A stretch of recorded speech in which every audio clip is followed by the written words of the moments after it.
दानसाङ्गु खोलामा अहिले बेलिब्रिज पुल एकदमै निर्माण कार्य चाहिँ तीव्र रूपमा चलिरहेको छ भने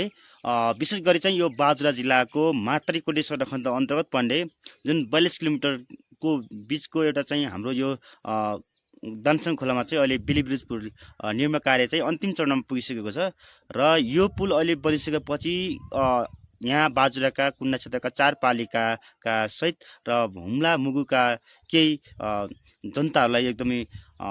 जो सहज हुने भएको रहेको छ। जुन मातरी कोल्टी सडक खण्ड अन्तर्गत हामीले साउन भदौको पानी परिसकेपछि हामी त्यहाँ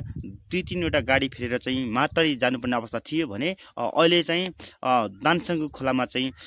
बेलिब्रिज पुलसँगै पक्की पुल 2टा पुल निर्माण कार्य एकदमै धमाधम चलिरहेको छ भने यहाँका कुन्ना क्षेत्रका बासिन्दालाई पनि अहिले मार्तारीबाट